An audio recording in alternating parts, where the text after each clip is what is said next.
Դրանից հետո տեսա, ահա երկնքում մի բացված դուռ կար, և փողի պես ձայնը, որ նախկինում լսեցի, խոսում էր ինձ հետ ասելով. «Բարձրացիր այստեղ, և ես քեզ պիտի ցույց տամ, թե սրանից հետո ինչ է լինելու»։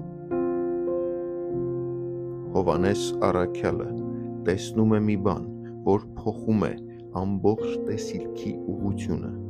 Նա տեսնում է բացված դուռ երկնքում։ Մինչ այս Հովհաննեսը տեսնում էր երկրային եկեղեցիների վիճակը, իրենց պայքարներով ու դժվարություններով, իրենց հաջողություններով և սայթաքումներով, բայց հիմա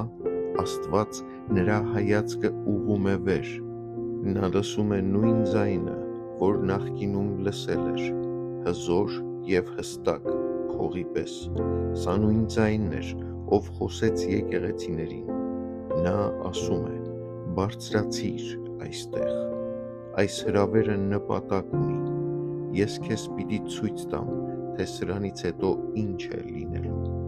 Աստված ցույց է տալիս, որ պատմության իրական կենտրոնը երկրի տիրող վիճակները չեն, այլ երկնքի գահը։ Շատ անգամ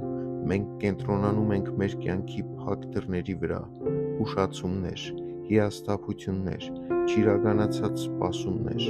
բայց այս խոսքը մեզ հիշեցնում է, երբ երկրում ամեն բան հսկողությունից դուրս է գալիս, երբ դռներն են փակվում, երկնքում կա մի դուռ, որ դեռ բաց է, և այդ բաց դռան ետևում Աստված է իր գահին լիակատար իշխանությամբ։ Այսպիսով, բաց դուռը նշանակում է, որ Աստված բացում է մեր աչքերը տեսնելու իրերն ու իրավիճակները երկնքից, որպեսզի կարողանանք հասկանալ պատմության ընթացքն ու ապագան։ Այն, ինչ սրանից հետո պիտի լինի, պատահական զարգացում չէ, այլ Աստծո ծրագրի հստակ և վերահսկվող շարունակությունն է։ Այսօր լսիր նույն հրավերը, բարձրացիր այստեղ, նայիր վերևից, վստահիր, որ այն, ինչ սրանից հետո պիտի լինի, Աստծո ձեռքում է։ Մենք չենք կարող քննել իրերը և իրավիճակները միայն երկրային իրադարձություններով։ Եկեղեցու ապագան, աշխարհի ընթացքը և պատմության ավարտը բացահայտվում են Աստծո գահից։ Հայր, օգնիր մեզ վստահել, որ ապագան քո ձեռքում է, և ապրել այդ համոզումով, որ դու իշխում ես այսօր, վաղը և հավիտյան։ Ամեն։